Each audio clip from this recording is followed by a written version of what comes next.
Assalamualaikum warahmatullahi wabarakatuh. Perkenalkan, nama saya Windari, NPM saya 18 10 63 10 70 124. Di sini saya akan menjelaskan bab 1 tentang mengenal anak. Nah, menurut Yusuf dan Nurisan pada tahun 2008 halaman 28, penentu utama kepribadian anak yang pertama itu keluarga merupakan kelompok sosial pertama yang menjadi pusat identifikasi anak. Nah, yang kedua itu, anak banyak menghabiskan waktunya di lingkungan keluarga. Yang ketiga itu, para anggota keluarga merupakan significant people atau keluarga itu sangat berpengaruh untuk pendidikan anak tersebut dan pembentukan kepribadian anak. Kemudian dapat disimpulkan dari 3 pendapat ini, yaitu keluarga menjadi panutan untuk menjamin pertumbuhan dan perkembangan anak menjadi lebih baik. Jadi, orang tua dan keluarga harus memberikan perlakuan dan pelayanan yang baik untuk anak, baik dari kebutuhan fisik maupun sosiologinya, dan untuk pembentukan emosionalnya. Kemudian ada suasana keluarga yang sehat, penuh kasih sayang, penuh nilai pendidikan, nilai agama, nilai sosial, budaya.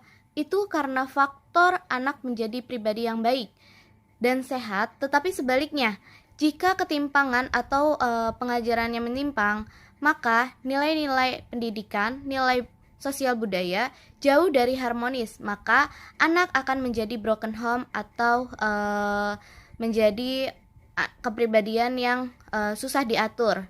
Dan jelas sekali ketika anak itu susah diatur, maka pertumbuhan dan perkembangannya akan terganggu. Di sini terdapat pendidikan keluarga, di mana yang pertama itu ada rumah. Rumah adalah seorang anak pertama kali tumbuh dan kembang atau mengenal dunia ini di lingkungan rumahnya. Kemudian yang kedua, orang tua. Orang tua mempunyai peranan sangat penting untuk anak. Yang pertama, ibu bisa menjadi guru dan ayah bisa menjadi kepala sekolahnya. Yang ketiga ini ada kurikulum rumah. Kurikulum rumah ini yang membentuk kepribadian anak, tumbuh kembangnya dalam pikiran sadar maupun bawah sadarnya, menjadi modal untuk masuk ke instansi pendidikan formal ataupun non-formal. Ketika memperoleh pengetahuan tersebut, anak akan menggunakan seluruh kemampuannya, seperti panca indera untuk informasi yang ia butuhkan. Contohnya panca indera mata atau panca indera visual. Itu dia mendapatkan informasi dari penglihatannya. Kemudian yang kedua ada panca indera audio. Panca indera audio ini yaitu dia menggunakan panca indera mendengar. Jadi seorang anak mendapatkan informasi dari pendengarannya.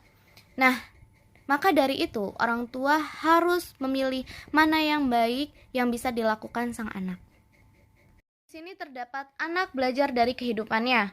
Pertama, menurut pola asuh Baldwin dan kawan-kawan, menurut Yusuf dan Nurisa pada tahun 2008 halaman 29, pola asuh keluarga yang menjunjung tinggi demokratis dan ada authoritarian dengan perilaku yang pertama, menciptakan iklim kebebasan, di mana anak dibebaskan untuk mencari informasi sendiri.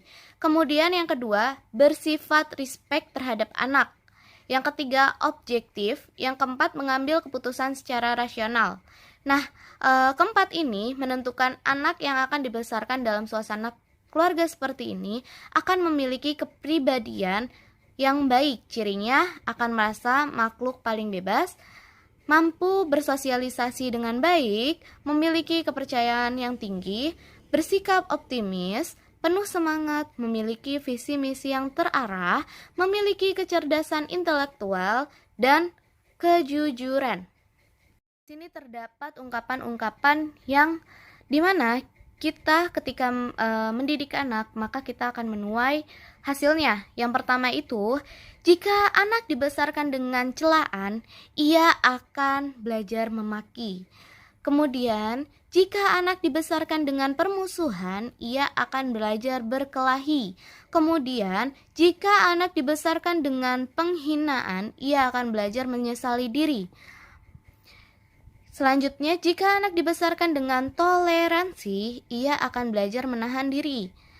Kemudian ada jika anak dibesarkan dengan dorongan, ia akan belajar percaya diri. Kemudian jika anak dibesarkan dengan pujian, ia akan belajar menghargai.